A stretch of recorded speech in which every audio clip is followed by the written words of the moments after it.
but I I wanted to guess go home after the 4th. Me too. Me It'd be the only too. problem with you using mine. We're recording. Okay, thanks. Well, good afternoon, everyone. We are here to talk about some creativity for gifted students, but this particular lesson is something that is not just for gifted. It would be applicable for any level student, any grade of a student. Shayna, would you go ahead and start the PowerPoint? Let's see if I can see it on the screen. Oh, I can. Okay, so this is creativity for all. Let's go to the second screen, please. This is me. I'm Dr. Regina Hine. I'm the project manager for gifted and talented and advanced placement here at the State Department, and that is my contact information. I've been here at the State Department for a little over a year. Prior to that, I taught gifted ed about 30 years across Oklahoma and Texas and different school districts. So go on to the second or the next slide and just skip that because we didn't need that. This is going to be a participation lesson. So you'll want to grab some paper, markers, crayons, colored pencils, or anything that you happen to have because you're going to get to draw some pictures. So I'll give you a minute or two to grab some things nearby. I have just some copy paper and some markers here.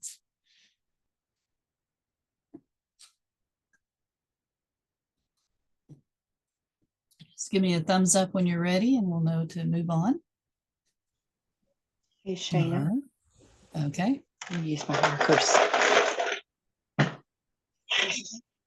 All right.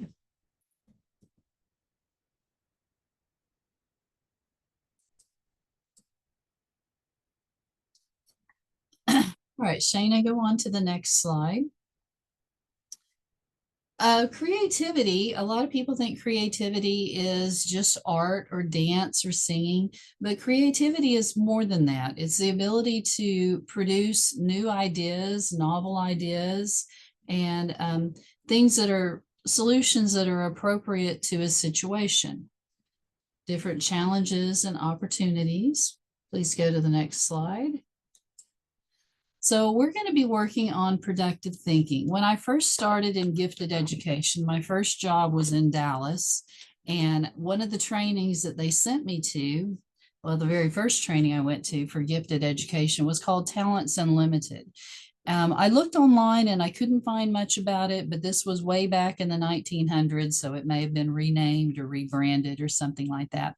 So within this staff development that I did, we went through a lot of different thinking strategies and creativity and things like that with the students.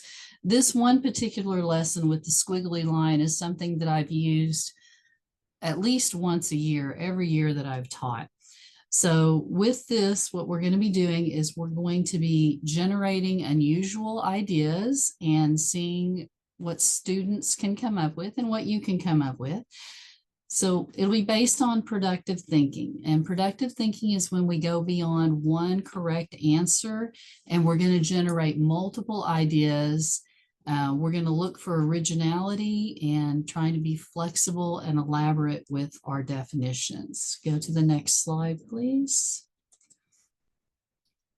So creativity is building on existing knowledge to form a new idea. So we're going to start with what we know and try to come up with something different.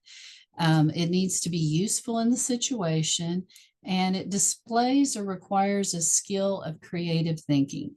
It's not something colorful or a drawing or create a list, but it's a little more problem solving oriented. Next slide, please. So we're going to be creating new and original ideas, and we're going to use some different information to come up with even more ideas. And then we're going to use problem solving or decision making to select our best idea. Next slide. Creativity, or the theory of creativity and testing for creativity. A lot of that research is done by E. Paul Torrance. And if you've ever taken or given a test for creativity, it was probably the Torrance test for creativity. And with Torrance, he looks mainly for fluency, flexibility, originality, and elaboration. So what we're going to be doing with these first lessons is really just trying to produce a bunch of ideas. Next slide, please. So creativity is very useful in the classroom, not just with the student work, but also with the lessons that teachers present. It helps to make things more memorable and more enjoyable, not just for the student, but for the teacher also. It increases learning time or learning speed. It improves problem solving. It relieves stress. It makes things more fun, and it can reduce some anxiety. Go on to the next slide. So what we're going to start with here is you're going to need to grab your paper, and we'll walk through the lesson just as I would with a student. Click again. So on your paper, just draw a squiggle, kind of like that, just sort of in the middle. It doesn't need to be exactly like mine. If I were doing this with the classroom, especially on the first few lessons, I would probably make a squiggle and go to the copy machine so that everybody has a very similar squiggle. So click again. The point is not artistic skill, but divergent thinking. So what we're going to do is we're going to look at our squiggle, and we're going to think of as many ideas as you can of what you could turn this squiggle into if you added some other lines or shapes or colors. So click again. Flip your paper over to the back and list as many ideas as you can think of. What could this line become if I added other shapes, lines, or colors? So at this point, I would have the students flip it over and start listing some ideas. And most of the time, the students may come up with 3 to 5 ideas, and then they'll get stuck. So I'll wait a couple of minutes and see if you can come up with a few ideas.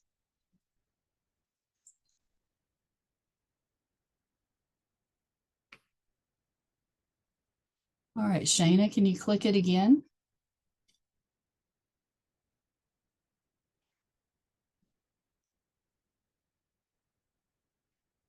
And again.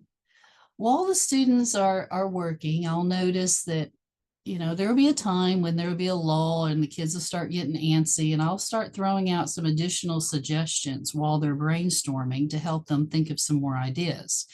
The first thing I'll suggest is looking at the line from different perspectives. So you could hold your paper up over your head. You could put your paper on the floor. You could turn it to the right and left and upside down and at different angles. And turning the paper around may spark some more ideas. So after I had the students do that, I would give them a few minutes to see what additional ideas they can come up with after looking at it from, up high and down low. And the students may stand up and look at their paper and turn their head in different directions. So Shayna, go on to the next slide.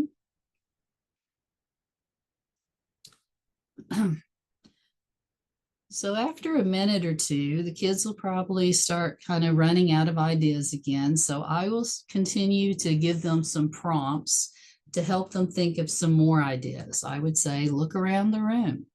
And the students would start looking around the room for other things that might have a squiggle line on the edge of it or something. And that may spark some more ideas.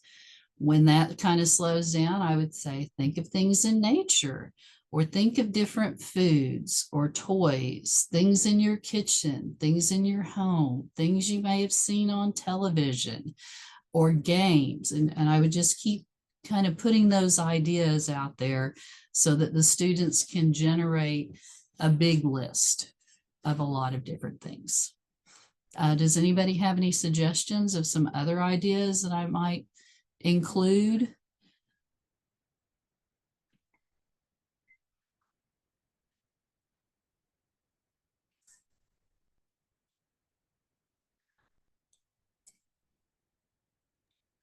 I thought it looked like a receding hairline.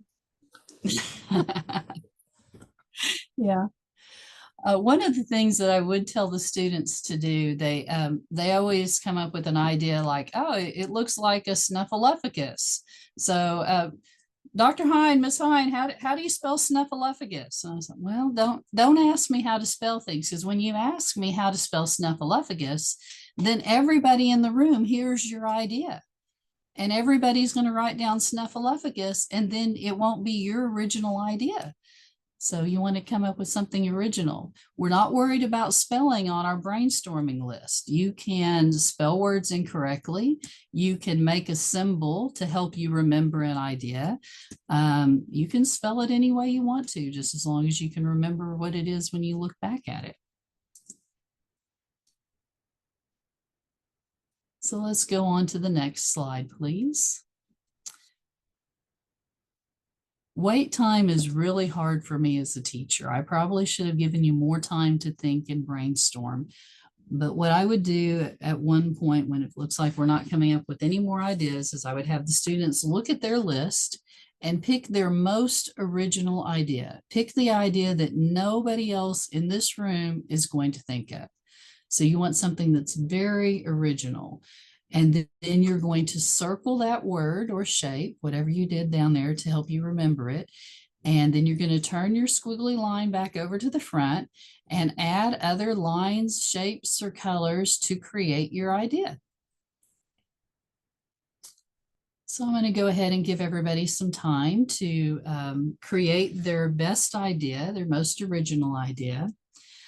With this squiggly line, one of the things that most often when I originally give the very first line, I usually start with this one because it's very basic, but usually I'll have a lot of students who will do things like snakes and worms and eels and waves and things like that, which is fine. I mean, the kids will come up with those ideas, but as we start talking about them, when a kid says, oh, I made a snake, I'd say, well, how many people thought of snakes? How many people had snakes on their list? And then they may see that that maybe wasn't the most original idea.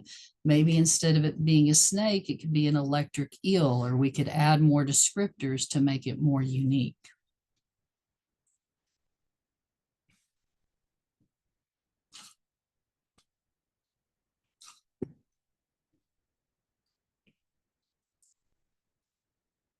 Would anybody like to share their idea? You could hold it up to the screen, or you could just type in the chat what you thought of. And my computer is all wonky, so I can barely see the screens. They're all like postage stamp size. Mine won't show. So you might have to tell me what it is. Mine's a taco holder. Oh, okay.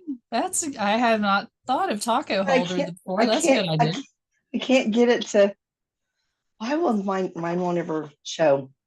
It's like invisible. Oh, that's all right. Anyone else want to share their ideas? Shina, what was yours? Put that back up there.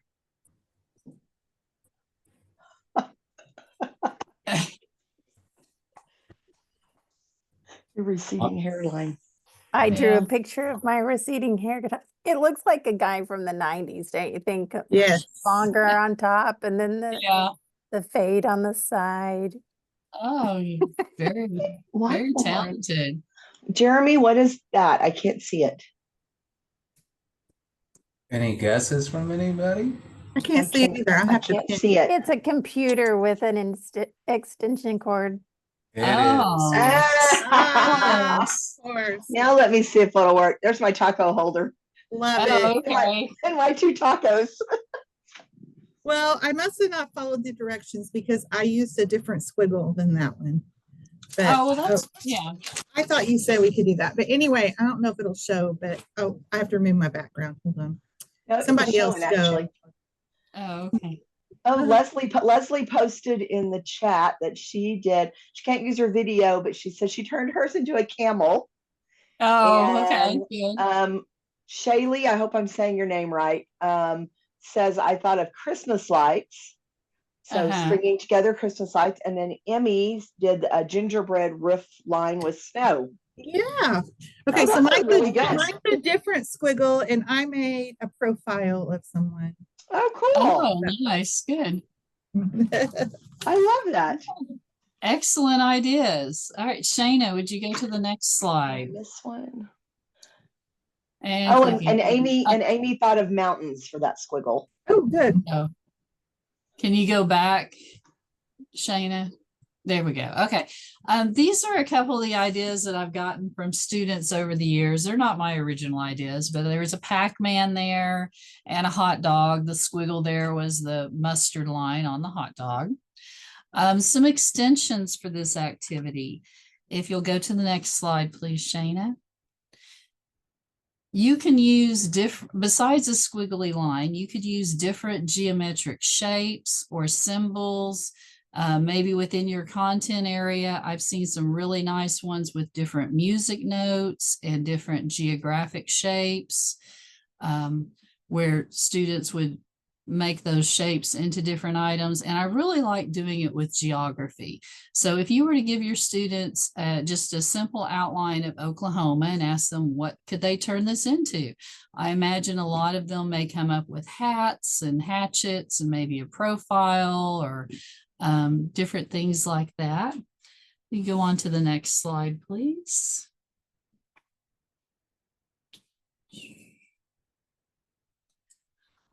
These are some other resources that I've found online. This is a very popular lesson and it's very easy. So these are some things that I found. There's a squiggle art and there's a couple of little lines on there. One thing that's nice when you put multiple lines on a page and have the students create a picture, if they create a picture that incorporates all the lines, that's a higher level of creativity. Whereas if you look at this first picture, there's two lines there. So a lot of students may make two separate pictures, but if the students can incorporate those two lines into one picture, that just shows a different, a deeper level of creativity and more complex thinking. The next picture there is another, it's a squiggly line, but it's got some lines there where you can have the students write a story or describe their picture. And go on to the next slide.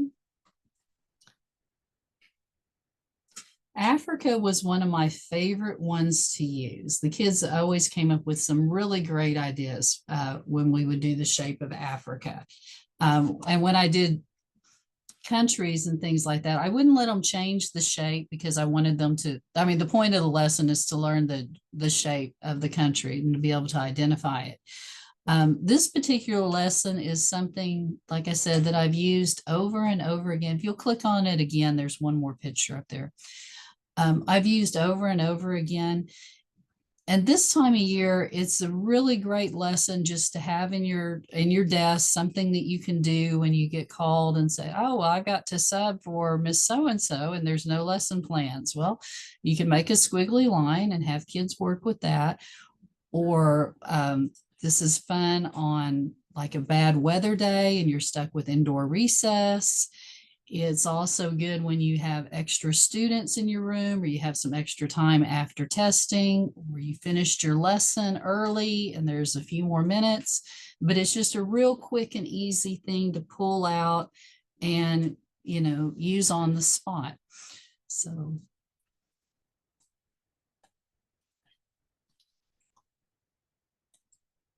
And that is it. I don't think we need to, do we do the survey?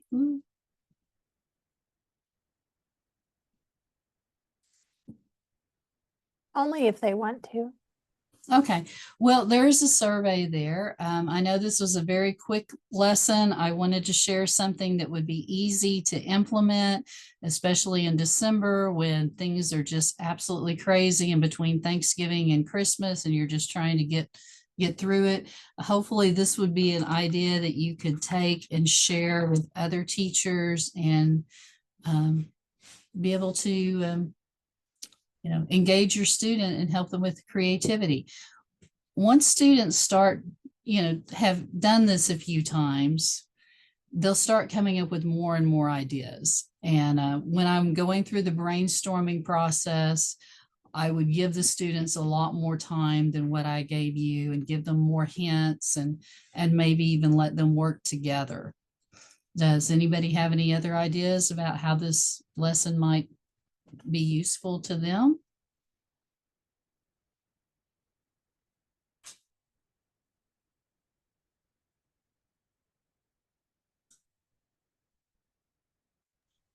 I just think that's so much fun. And I feel like I could have even used that with my pre-K kiddos. They would have loved doing something like that. So I don't feel like there's an age limit on it either way. No, I've used it with pre-K and I've used it with graduate students. So Yeah. I mean, it runs the gamut. You can get all kinds of interesting things. Middle school kids can come up with some really creative stuff too. So Very might cool. want to put some rules and limits on their creativity, but There you go. yeah. Did you ever Well, use Play-Doh for like the squiggly lines? You were talking about, Oh. for any age. I think, Yeah. I mean, someone was playing with Play-Doh out here when they were waiting on their meeting to start. And so like even that, or I was even thinking if you had groups in PE, they could use jump ropes to create Good. shapes and even pictures. Oh, yeah, that's a great idea. I hadn't thought of jump ropes and incorporating physical education into that.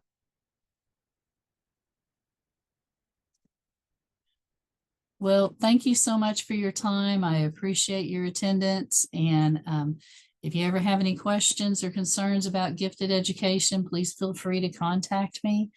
And thank you again. I hope this lesson is useful and something that you can add to your toolkit to help you get through the next few weeks.